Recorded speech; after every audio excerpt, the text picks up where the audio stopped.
మన సెలబ్రిటీస్ అందరూ ఒక్కొక్క తమ బ్యాచులర్ లైఫ్కి గుడ్ బై చెప్తున్నారు. నిన్ననే హీరోయిన్ మేఘా అలాగే అశోక్ పెళ్లి చేసుకున్న సంగతి తెలిసిందే.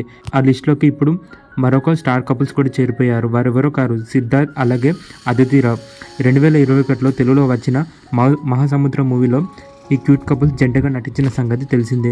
ఆ టైంలోనే వీరిద్దరు ప్రేమలో పడ్డట్లు తెలుస్తుంది. ఈ 3 yearsలో ఉన్న ఈ జంట రీసెంట్గానే ఎంగేజ్మెంట్ కూడా చేసుకున్నారు. ఎంగేజ్మెంట్ అంటూ తమ రిలేషన్షిప్ని అఫీషియల్గా అనౌన్స్ కూడా చేశారు. వీరిద్దరు ముందుగానే మ్యారేజ్ అయింది కానీ కొంతకాలానికే తమ పార్ట్నర్స్తో విడిపోయి సింగిల్గా ఉంటున్న ఈ జంటని మహాసముద్రం మూవీ కలిపిందని చెప్పొచ్చు. అయితే ఈ సెప్టెంబర్ 16 తేదీన ఈ క్యూట్ కపుల్స్ పెళ్లి బంధంతో ఒకటయ్యారు. తెలంగాణలోని వనపర్తి టెంపుల్లో ఫ్యామిలీ మరియు అతి కొద్ది బంధుమిత్రుల సమక్షంలో వీరి వెడ్డింగ్ వైభవంగా జరిగింది. ఆ వెడ్డింగ్ ఫొటోస్ ఫ్యాన్స్ తో సోషల్ మీడియాలో పంచుకున్నారు. ఫ్యాన్స్ అందరూ చాలా క్యూట్ కపుల్స్ అంటూ కామెంట్స్ పెడుతున్నారు. ప్రస్తుతం మీరు ఆ ఫొటోస్ చూసేయండి. మీకు కనుక మా వీడియోస్ నచ్చితే లైక్ షేర్ అలాగే మా ఫిలిమ్స్ అప్డేట్ ఛానల్ సబ్స్క్రైబ్ చేసుకొని పక్కన ఉన్న బెల్ ఐకాన్ని క్లిక్ చేసుకోండి.